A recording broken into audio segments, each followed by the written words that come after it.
Oh, you probably didn't hear us just now. Uhuru! Uhuru! Welcome back to St. Louis! Yes, welcome back to St. Louis. It is 1:11 local time here, and we are going strong. Yep. Casey and I are holding it down here at the Uhuru House in St. Louis, Missouri.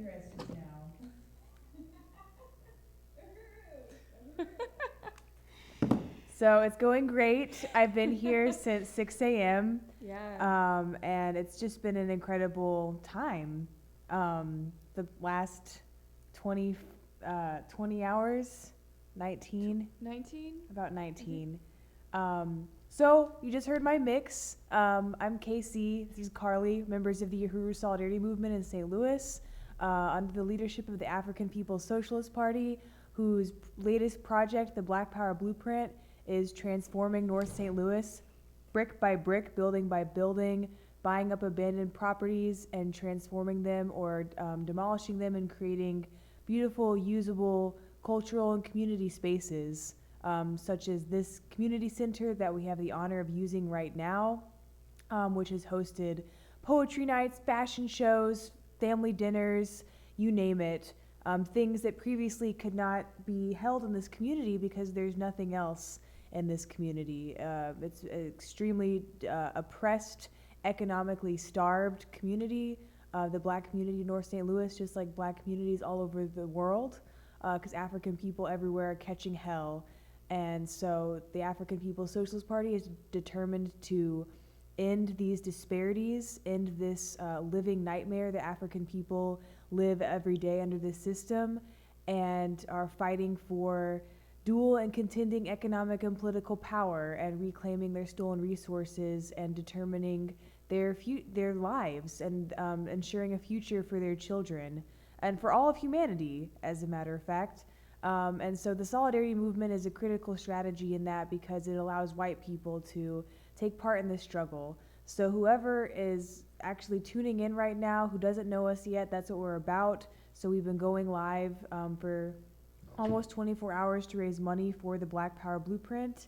And right now our total is $5,690 raised for this web show. Woo! And 310 to go. So whoever is tuning in, donate, and let's get this last $310 in and share this video. I know that there's some night owls out there. Oh, yeah. That just can't sleep. Yeah. So you're either, just thinking about unproductive things, overthinking your whole life, perhaps, in a subjective crisis. Just pick up your phone and listen to this. Out those people. I'm calling out myself. What we consume is really important, and so that's why we're here, as bringing revolutionary theory and news about the Black Power Blueprint to your timeline, to your consciousness. And we actually have a really great video up next. We're going to show a very famous speech by Chairman Omali Yeshitela. But before we do that, I wanted to ask you, what did you think of my mix? It was awesome. Oh my God, yes. Thank you. I happen to live with this comrade, and so I've been hearing her, practice and talk about this mix for months. Months. So, and I just got to hear it for the first time just now, and it was incredible. I loved it. It was, Stop. I mean, whatever. Yeah, I loved all of your song choices, and I loved all of the, speech clips that you inserted into it. And I wanted to ask you, where do you get your inspiration for your mixes? Well, I mean, I definitely love all different types of dance music. Like, actually, I'm kind of embarrassed to admit, but when I first heard drum and bass, I didn't like it. But now I love it. It's really embarrassing. It's so embarrassing. My ears just were not ready for the beauty and the advanced sounds of drum and bass. But I really just felt right at home in the rave scene and house and techno party people and began to learn about the history of these types of music. For instance, house music was made by African working class people in Chicago. Techno was pioneered by African working class people in Detroit. And all different genres of music, the majority of which have their home in Africa. And of course, just like all resources of Africa, are looted and used within this parasitic system to benefit ultimately the white population, white artists, white entrepreneurs and CEOs. Stolen culture is taken and whitewashed and then sold back to the people to whom it rightfully belongs, while white people make the money off of it. So my decision to mix, I'm inspired by of course, the resistance of oppressed people and the artistry and culture of oppressed people, and wanted to be able to mix this music in a way that's responsible. So I include a political message from African oppressed people to keep the politics in the center. Mm-hmm. How long have you been DJing for? 5 years, since July 2014. Wow. So like 5.5 actually. Mm-hmm. What is your DJ name? DJ Reparations. I was actually Pinko for a while, but then I was at the 2017 Congress of the African People's Socialist Party, and a member of the International People's Democratic Uhuru movement at the time was like, why isn't your name DJ Reparations yet? Like, when are you gonna ditch that Pinko shit? Today. I was like, I'll do it right now. I'll make a Facebook post, Yeah. and I'll kind of mess up the flyer for the gig in New York I have in 2 days. But yeah. I mean, to me, it's very important to utilize my skills as a white person to forward the movement for reparations. So how does your organizing, USM organizing, and your DJing interconnect? I think that sometimes it can be a hard balance to cross, because DJing is based in nightlife. People are drinking and ingesting things, and it can be a place, though, that still has potential to organize. The breaks outside from the dance floor are a great time to talk to people and get to know them. Pull out a Burning Spear newspaper and ask them to buy one. I've sold Burning Spear newspapers from the DJ booth. Of course, sometimes selling the Burning Spear in the club at my gigs has gotten me fired from those gigs. But I digress. I really,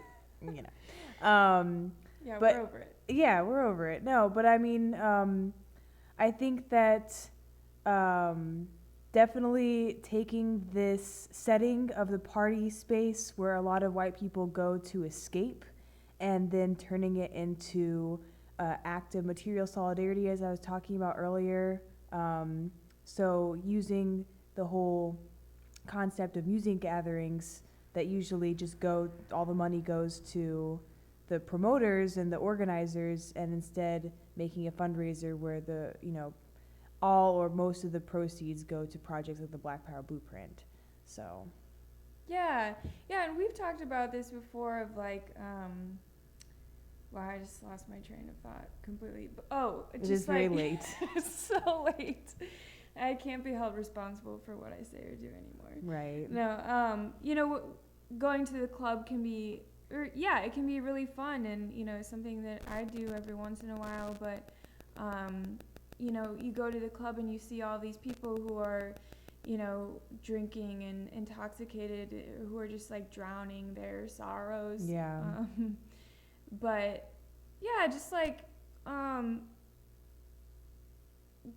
it is actually a really great place to organize too, and people are really looking for answers and ways to get involved in things and be an organization. So yeah, we have sold spears and passed out how many hundreds of flyers at the club, at events. Yes. So yeah, it's definitely a great place to organize. So we talked about building a culture of reparations earlier. Mm-hmm. So do you want to talk about what that means to you? Yeah, I think that it just means that looking at the world for the way it actually is and not how we want it to be. Um, I see so many white people that are just really confused and that can see whiteness as being this thing that is obviously very toxic and parasitic. Um, there's jokes made about like just the weird things that white people do, and everyone laughs about it, but no one wants to address the dark side of it and the fact that our whole lives are built on murder, rape, and genocide, and that allows us to see why this society is so violent and what is white people's relationship to it. And just knowing that even beyond, the way we express ourselves, just the time that we have to put into art to express ourselves is just the luxury of the free time that we have in the context of colonialism, where all the resources we have, we've inherited the social wealth of slavery. And so, knowing that colonized people all over the world are living on pennies a day and do not know where their next meal is coming from, do not have access to clean food or water or electricity, um, and knowing that we are part of that reality and that our ability to live comes as a dialectical relationship to the fact that other people's lives are cut short. It means that we have a responsibility to use our time and use our resources to start to repair the damage that this relationship is causing. So I really appreciate the African People's Socialist Party for creating a Uhuru Solidarity movement, because it allows our creativity as white people to actually shine instead of, just being just instead of us taking credit for someone else's art. Mm-hmm. Like anything white people can do good or are talented at or praised for, like African people did first and taught us how to do it. Yeah. So I mean, how can we pretend, like how can we keep living this lie that we're somehow good and like, buying into this whole myth of white nationalism and white superiority, unconsciously or not. Reparations is the only honest way to live our lives, and so that means making all of our art about reparations and all of, all of our activity about reparations. So that's what it means to me, is like overturning the culture of violence. So, um, yeah. Let's keep going. Yeah. So, well, while you're still on screen, this is the first 24-hour long webathon that USM has done, and you have played such a huge role in organizing this and making it happen every single hour of the day. So, yeah, how's it been? It's been really good. I mean, we had to cut the streams more often than I anticipated. It's our first time doing this. We're breaking the fourth wall and just going into the whole logistics of this whole process. And we've learned a lot. Like, I really want this movement the solidarity movement to continue to do stuff like this. And have a bigger team. If you're watching, we need, basically a committee to carry this out, where someone's over promotions, someone's over the script. And even though we didn't quite have that yet this time, I mean, the power of African internationalism and the fire it lights underneath us to get the work done no matter what is incredible.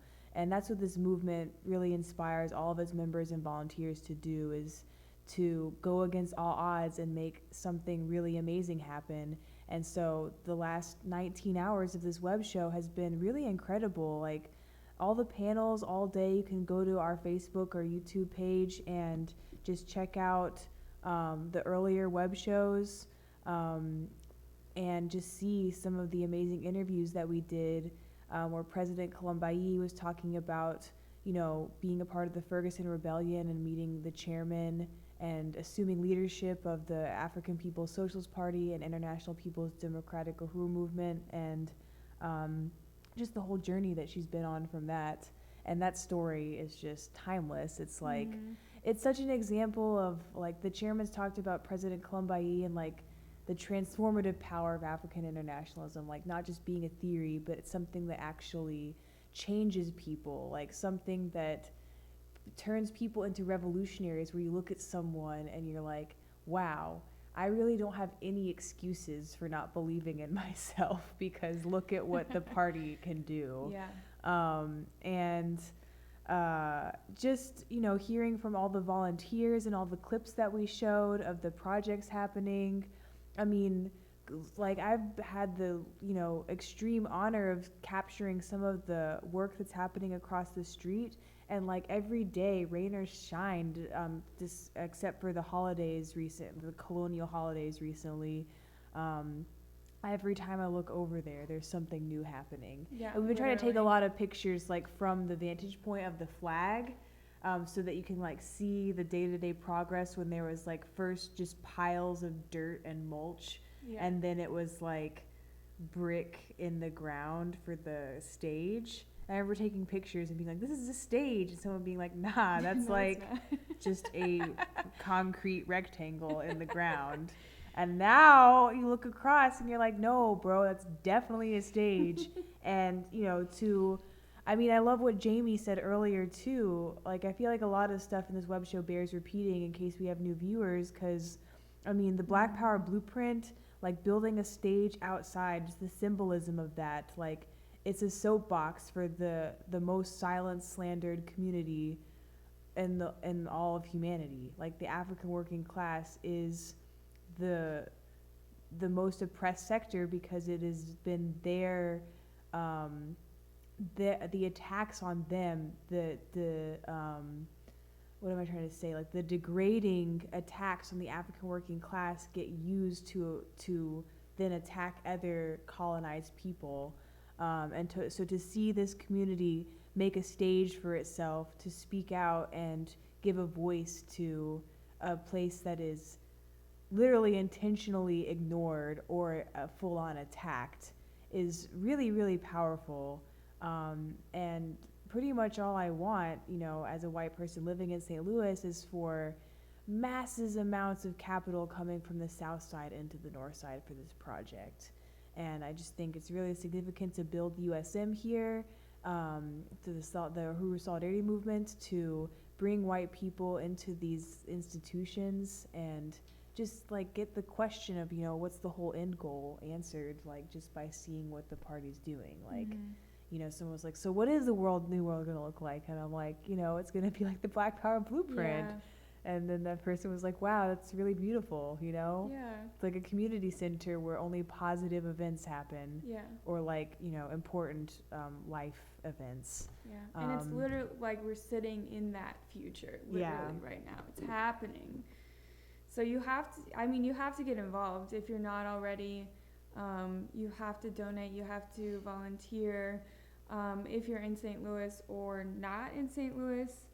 And I just want to say that I set up a Giving Tuesday fundraiser on Facebook for APDF, the Black Power Blueprint, a few days ago, with a goal of $200. And yesterday, my friends and I blew past that goal and got to 300. And so, you know, I raised my goal to 300 and blew past that. And then I set it to 500, thinking, like, there's no way that my friends are, like, you know, 500 will be tops. But I think I'm almost at $600 on my Facebook fundraiser. So I'm really proud of my Facebook friends and my family. And I definitely want to shout out my dad and my best friend, Nicole, for donating, and so many of my other good friends.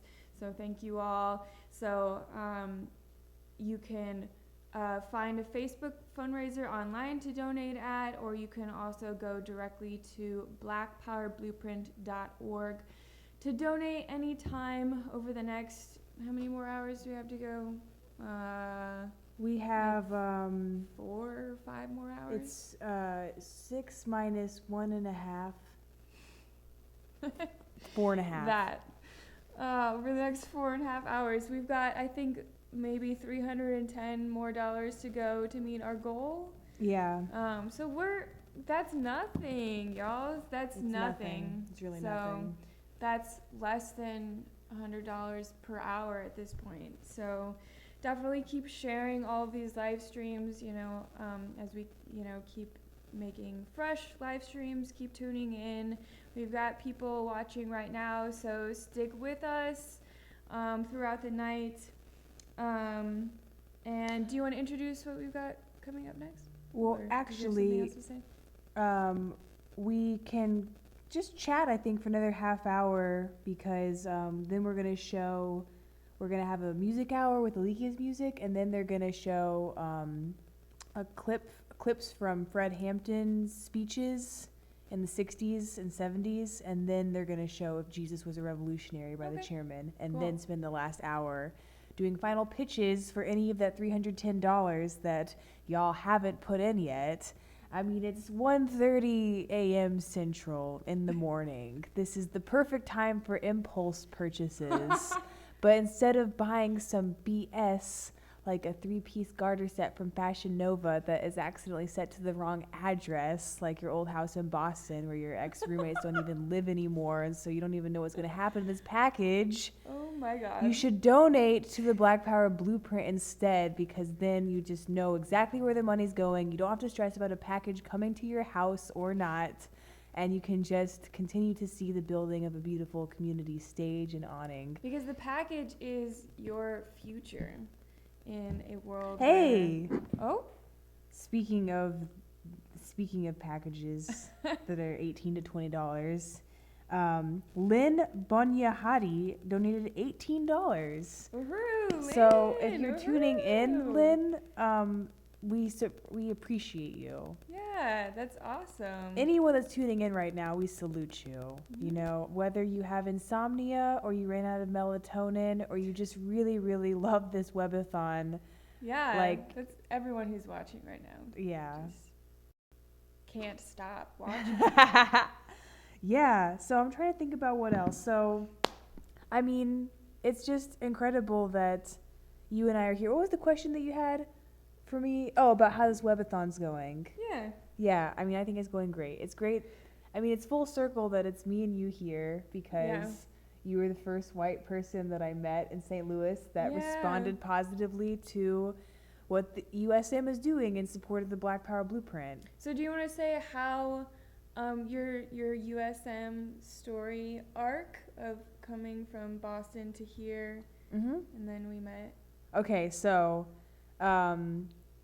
grew up in Dallas, went to school in Boston, had no idea what I was doing, lived my whole life on the pedestal of imperialism, and just was trying to make sense of the world. Very, very, very angry. I started to learn about injustices, and I became an anarchist and threw a big hissy fit because I was just so disgusted with everything happening in the world. Just seeing pictures of babies with their brains being blown out of their head in Palestine, and learning about this climate crisis, which Penny was talking about earlier. So many young people are just inheriting this dumpster fire that African people have had to be living in the thick of it for 600 years, and just kind of being all over the place with how I responded to learning about what was really happening in the world, not really sure what to do, running from organization to organization, sometimes going into the Black community or into the Mexican community to organize there. That was my instinct as a white person. Was I saw that I had a different reality and that I must go into those communities to get some kind of help. And then I learned that was also a very arrogant white thing to do, where, as people that have made ourselves the subjects of history and developed this whole narrative about being, a group of people that others need for civilization and need for sustenance, when in reality it's actually the opposite. I had this charity stance, and so when I met USM, when in coming out of college in Boston and working at a diner where I actually ended up working with someone that at the time joined the African People's Socialist Party, I learned that solidarity meant white people not going in to help African people who are not asking for help. They're asking for their resources back. They're asking for material solidarity. They have the solutions for and the ideas for what they need to live healthy, sustainable, free lives. What they need is their ability to do it, which has been robbed from us. So when we return stolen resources by us. What did I say? From us? Robbed by us. Yeah. We are the thieves. We are the robbers. And so yeah, I met USM and I was just so excited to finally find what I was looking for, something that explained my previous political stances and why those were wrong, and how, like, for white people, this was the only solution for how to live life responsibly as a white person. And at first I was just an organizer that threw fundraisers, but as I kept going to more and more movement events, such as the 2016 Impedum Convention right here in St. Louis, and meeting the African People's Socialist Party and realizing that I got to be a part, because of this movement, I was becoming a part of the re-emerging Black Revolution of the 60s. And I was That's so exciting. And I was just like blown away. And so I kept getting more and more involved. Very life-changing campaign was being a part of the 3 Drowned Black Girls campaign for justice for 3 black girls that were murdered by the Pinellas County Sheriff's Department, where I was the secretary for Director Akile Anai, who, if you tuned into any of this live stream earlier when she was on, knows that she is a powerful force to be reckoned with, extremely brave, courageous freedom fighter. And getting direct political education from her as her secretary for our meetings and being a part of this campaign, and just being very close to it and very close to a colonial reality that was no exception. Like, African people are murdered every day, but then really being close to this case made me realize, like, that I can't ignore it anymore, or not do something, or not even just do it when it was convenient for me. I had to, at one point I made the decision to devote my whole life to this, no matter what. And that meant changing my whole budget, changing my whole time, changing my schedule, making a lot of serious changes, like changing as a human being. That is something that is inevitable, as Chairman Amalia Shachela teaches us with dialectical materialism, that everything's in a constant state of coming into being and dying away. And through this movement, I felt my old self dying away, my old self that was selfish, self-destructive, egotistical, definitely still in a process of shedding that person. It's a constant process, but the revolution, I think, is one of the most effective things to grow as a human being, the most effective thing, because it challenges us to change in the context of a system that, is very set on us being a certain type of person, someone that will be complicit with the system. Anyway, I don't know if it's very late, and I just hope that I'm making sense. How did I meet USM? I started talking about, shedding past selves. But basically, what I'm trying to say is that getting more and more involved in the movement, it wasn't just how I was changing internally, but other things were like, the radio station didn't exist when I first joined. And then I actually got to visit it. Black Power 96. Exactly. Which... if you're in St. Petersburg, Florida, you can tune into. and if you're not in St. Petersburg, Florida, you can get the app on your phone and listen to it from wherever, which I listen to it Yes. via the app. And the Black Power Blueprint didn't exist when I first joined, and so much has happened. And so, through my continually intensifying organizing, I think that is, what led me to be a candidate of someone to be asked to move to St. Louis to build solidarity here. And I had no idea that I was going to move to St. Louis when I first came here for the convention, and then 2 years later, it's my home. And when I first got here, I was faced with a task I'd never been, which is organize, be a community organizer in a city where you don't really know anybody except for other people in the movement. So I just put myself out there, and I kind of, I realized like any contradictions that we have in outreach or recruitment, I just gotta remember to go back to, organize like you just moved somewhere. Like it forces you to like really put yourself out there and do things that you wouldn't normally do, and never get stuck in a routine, and be bold and just put yourself out in places. And so one of those places to me was a market. It was extremely cold. I tried to do a table, but no one was coming up because it was like November or December, right? Yeah, it was definitely really December. Cold. I think it was December, and my hands started to like totally freeze. So I was like, fuck it, I'm gonna go inside and pass out flyers until I get kicked out. Carly took a flyer. So meanwhile, pause your story. Okay. Meanwhile, I'm over here on like a parallel journey in St. Louis. So I moved here to St. Louis a little over 5 years ago in August of 2014, just a couple weeks after the murder of Mike Brown.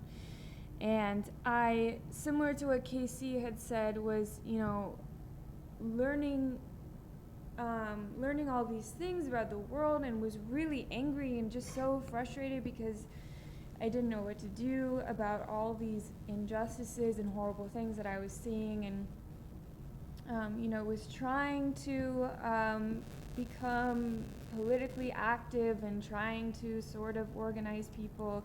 I was going to SLU, St. Louis University at the time, and so other students were also trying to organize, and I just didn't know, I just couldn't figure out what to do, because it's just felt like everything that I was trying to do was just failing. And so I was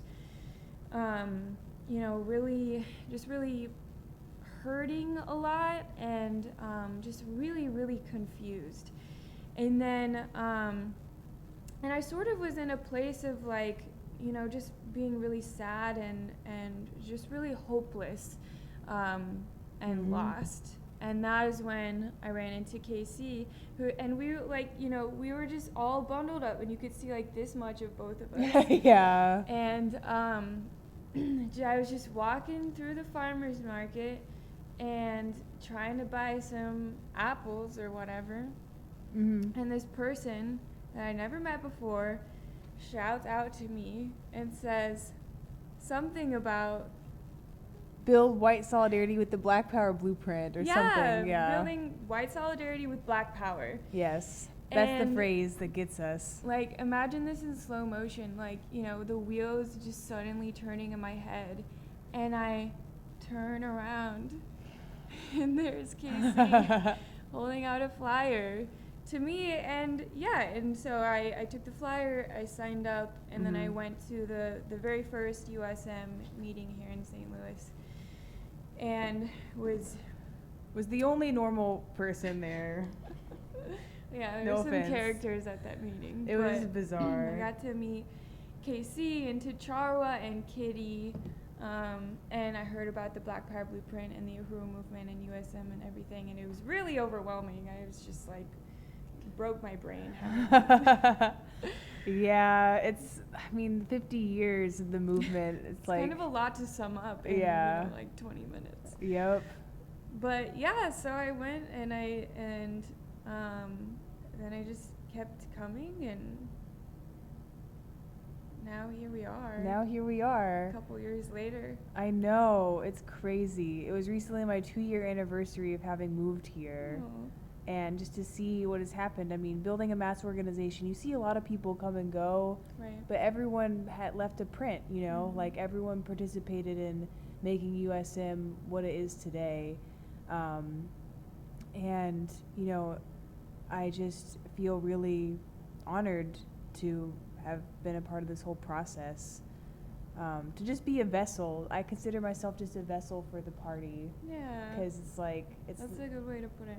yeah, and I just remember, like, you know, when we talk about right before we discover African internationalism that sums things up so correctly. A lot of us have gone through, you know, our it's like we're almost there.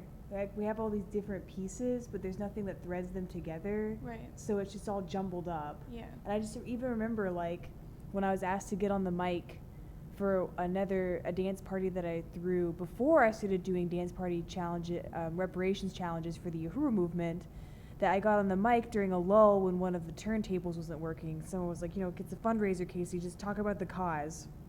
So I get up there, you know, we were raising money for organization that fights to commute the sentences of mothers who have just nonviolent drug offenses. And of course, you know, of course, like, we need to reduce the number of people. We need to just totally overthrow the colonial prison system. Right. But at the time, that's the type of thing that I was volunteering for. Because the problem with that is that even like the whole, it's not a revolutionary reform. It doesn't really challenge the system that puts African mothers in prison, or it doesn't really challenge the whole, you know, nature of the war on drugs. But anyway, I just remember getting on the mic, and I was doing this though because I felt very strongly about the prison issue, which I went to a workshop and learned about the whole growth of the prison industry and how it was targeting African people and the effects that it has on African communities, and I was extremely angry. And I just remember getting on the mic and talking about the whole prison system, but like without knowing that it was based in colonialism. And like now when you learn that, it's like, oh duh, it's so obvious. But before, not having that real deep understanding, you know, I was kind of just all over the place talking about how we need to abolish capitalism and patriarchy and white supremacy and all these different symptoms, but not being able to tell the people like what it is that we really have to do to change the world. And that's because white people, we don't have the answers. We can't, because we are the colonizers. And, you know, when the core contradiction is colonialism and you're the colonizer, it's not up to us. It's impossible. It's dialectically, physically impossible for white people to know how to end colonialism as the colonizer. Mm-hmm. And, you know, that's why the colonized must lead, and that is our deepest interest, to unite under their leadership. Because, I mean, do you know, white person, how to overturn colonialism? No, I didn't think so. But colonized people do. And so, yeah, that's why, I mean, this is the best place for us to be. And it's just incredible to be here in St. Louis, where there's so much concrete, tangible evidence of, you know, why this movement has to be supported and why we have to go viral and go above and beyond what we've already raised. You know, we have to get reparations in the millions. Yeah, so next question. Oh. I see you have more. Do you have any gigs coming up? That was, we Hard just left turn back into. jumped. Do I have any gigs coming up? I don't, but I do really want to bring the No Surrender dance party that's in New York to St. Louis. Yeah, I don't think we've really talked about that yet. Do you want to No. say more? I think What there's is potential for it. I've been kind of intentionally avoiding like what I could see. There was like a techno rave scene in St. Louis, but I was like, no, I need to focus. But now I realize, like, that's my people. Like, that's who I successfully organized in Boston to some extent, and that's who I can organize here. And building relationships with that scene, that you have a lot of people that spend a lot of effort and a lot of money into these events, but they are just a vicious cycle. No change comes out of them. It's just keeping the money flowing within a white-dominated scene, Right. as opposed to using it to transfer wealth and power back into the black community as reparations. And so that's something I really want to do in St. Louis, is to, guerrilla warfare style, infiltrate the rave scene and make more fund ravers happen. Because we did that a little bit with the drag scene. Because there's potential for every art scene, that are often dominated by white millennials, that are faced with this very crisis-ridden economy. So you have, African people have been catching hell for 600 years, but now white people are beginning to see some of the effects as the system collapses in on itself, and basically talking about the millennials that work 2 different serving jobs and have all these rents to pay, but still have the ability to invest a lot of time into a social life. And so entering all these different types of art scenes and transforming them into institutions of raising reparations, I think that there is a lot of potential to do that in sectors beyond the drag scene in St. Louis. So I'm excited for that in 2020, because Black Power Blueprint is something that every white person in St. Louis has to take a stand on. If you're against it, just say so that we can just move on. If you're for it, get involved, because it is not just building a community center and building a kitchen, which are desperately needed things in any, healthy community's economy. It's actually part of a contest with the right ruling class for the whole future of North St. Louis. Because, 12 hours ago, we had a panel about the NGA. Well, not quite, but President Colombayi talked about that. That was more like 8 hours ago.